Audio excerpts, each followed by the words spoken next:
Now, to take the story forward, we have invited a face that many South African Formula One fans will be familiar with.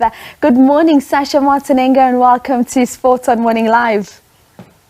Busiwe, it is so fantastic to chat to you. Such an exciting time. I was there back in 1993 at that last Grand Prix at Kyalami, and everyone is keeping very, very quiet at the moment. We have to be a little bit cautiously optimistic, but things are looking very, very good for the return of Formula One to South Africa. It's wonderful. Sasha, let's delve a little bit deeper into this discussion on Formula One possibly coming back to South Africa. When we look at it from a cost perspective, what would that look like in terms of hosting a race in SA? Well, you know what, I think there are going to be many, many deals that are done at present between Mr. Domenicali and the South African investors and perhaps local government and even national government, which is required.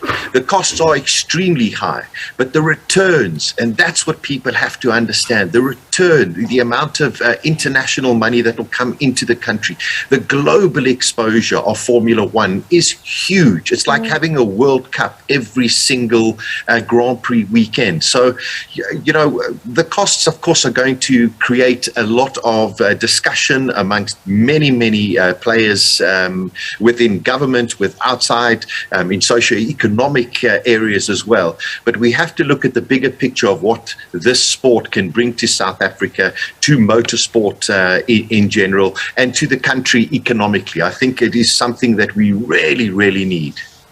Indeed, and when we look at how Formula One is looking at having a 24-race calendar, of course, there are some doubts around China given the coronavirus situation there at the moment. But if it were to come to South Africa, where would we see this race likely take place? Do you think it would be a Kyalami Grand Prix, or could we be going to the streets of Cape Town for a street race? Where would it be and why? Okay, I think the logistics of doing a street race in Cape Town, you've got the backdrop of Table Mountain, it would look fantastic. But first prize to me, and there on your screen, is Kyalami. It was bought over by Toby Fenter back in 2014. He spent a huge amount of money. It is a first-class facility. There will be some minor upgrades that will have to be done to the circuit in order to get its clarification and verification as an Class 1 Grand Prix circuit, but they're not major changes. If you've been to Kyalami since the revamp, the place is magnificent and is world class. That is first prize. Kyalami is the home of South African motorsport. It has been since 1967, and it is the place to host a Formula One Grand Prix. Without a doubt, it has to be Kyalami. And Sasha, we've seen how there has been some objections or outcries with regards to certain countries hosting a Formula One race. Do you foresee anything of that nature taking place with South Africa? No, not at all. I think, you know, South Africa, we have our own problems, and we are all trying very, very hard to sort those out, and those are more socio-economic problems. But for the rest of it, I think the world wants to see Africa back on the map, and South Africa, because that is, you know, the home of Formula One motorsport, you know, with the greatest respect to all of our fellow African countries. And, you know, Vusiwe, just to tell you, I talk to a lot of Formula One fans all over the world. The excitement in places like Congo, in places like Kenya, Zimbabwe, Botswana is just immense with this announcement that, you know, Mr. Domenicali was in the country. I know that the FIA team were here 2 weeks ago doing a track inspection. So they are the people who are going to decide what is required at Kyalami. And then from there, of course, there's serious negotiation, there's big money involved, and that's where Mr. Domenicali and the various partners and players will be, you know, crossing the I's and dotting the T's, and hopefully an announcement comes up very soon. And who knows, I say maybe March next year.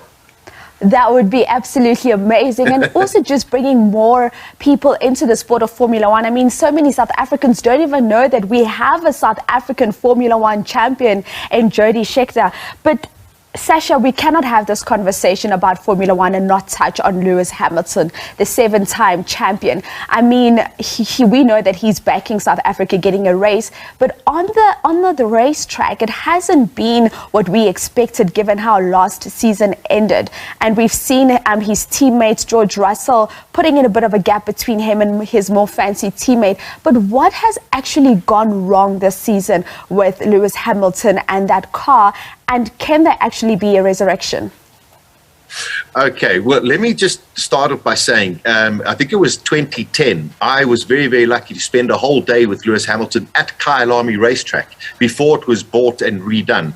And we went around the track together, and he loved it. And he loved South Africa. And he's been here many, many times on different holidays, coming on safari. So he's very passionate about South Africa. And I think having Formula One in South Africa without Lewis Hamilton being here would be a travesty. So we've got to get this deal done, first of all. Secondly, he's a 7-times world champion. And yes, the season hasn't started great for him or Mercedes this year due to regulations. They have this huge problem of the car bouncing all over the place.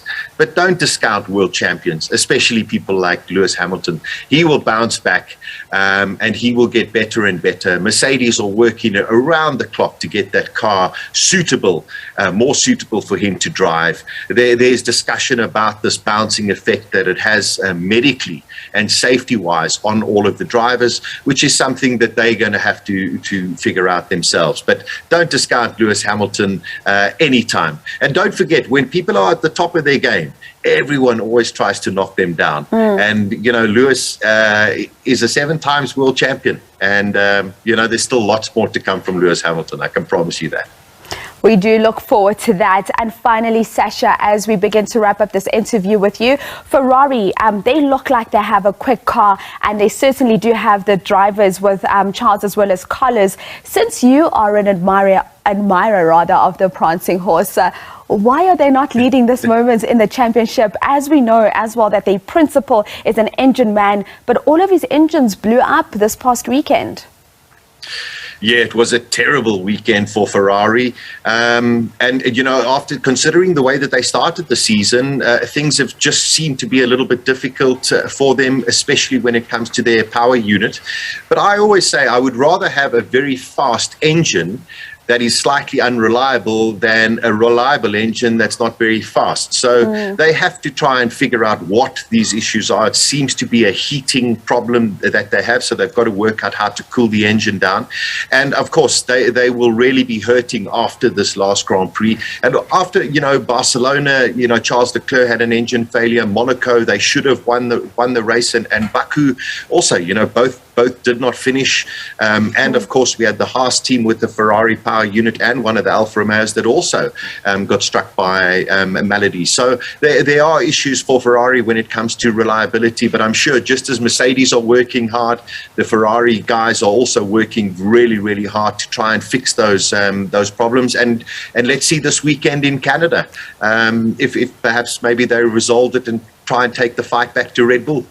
Certainly, all we can say is we are loving the level of competition in the Formula One. Sasha, thank you so much for your time this morning. Have a blessed day ahead, and we will catch up with you as, of course, the developments unfold in terms of South Africa hosting a race.